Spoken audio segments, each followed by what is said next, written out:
Welcome back to America on the Road with co-host Chris Teague. This is Jack Nerad with you, and it's listener question time here on America on the Road. We love to get your listener questions, and it's easy to get them to us. Send them to editor@drivingtoday.com. That's editor@drivingtoday.com. And Chris, I have a good question for you from Ginny in Joliet, Illinois. She asks this, probably about herself. What is the best car under $30,000 for a single driver who commutes about 20 miles to work 3 days a week? Pretty specific. It is pretty specific. And surprisingly, it's a tough question to answer, right? Because there are a lot of cars that would be a great fit for this need. I think if you're a single person, you can get away with a subcompact or a compact car. Looking at the compact car segment, the world is pretty much your oyster, right? You've got the Honda Civic, the Toyota Corolla, the Kia K4, the Hyundai Elantra. All those are great picks. The Hyundai and the Kia have long warranties. You can get hybrids of most of those. I don't think you can get a K4 hybrid, but you can get a hybrid in the other three. If you wanted to go subcompact, you could look for a used Toyota Yaris or something like that would probably do pretty well. But I think a compact would probably be your best choice, most comfortable too. I think in this instance, a car rather than a little SUV might be the hot tip. It would certainly be the least expensive. There are a few compact and subcompact SUVs that are under $30,000 that you might look at.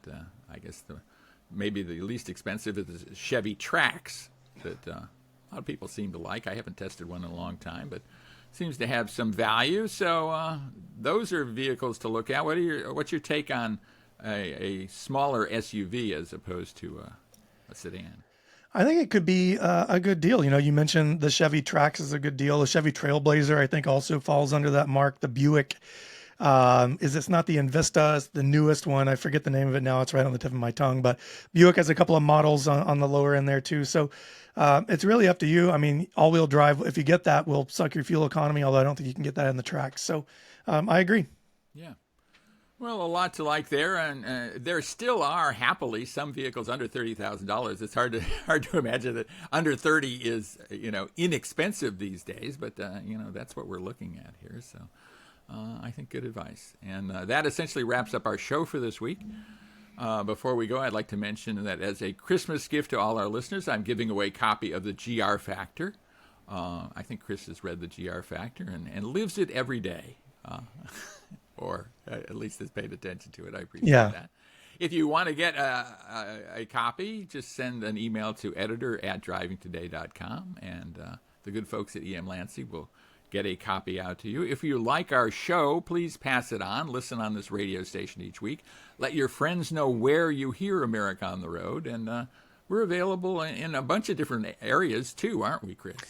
That's exactly right. A quick Google search for the America on the Road podcast will bring us to you on a multitude of platforms, including Spotify, Apple Podcasts, and several others. Like us, download us, leave us a review. All those things help us continue growing, and you can take us with you wherever you go. We'd love to have you go with us pretty much wherever you go. Maybe one or two places, not so much, but mostly we'd love to be with you.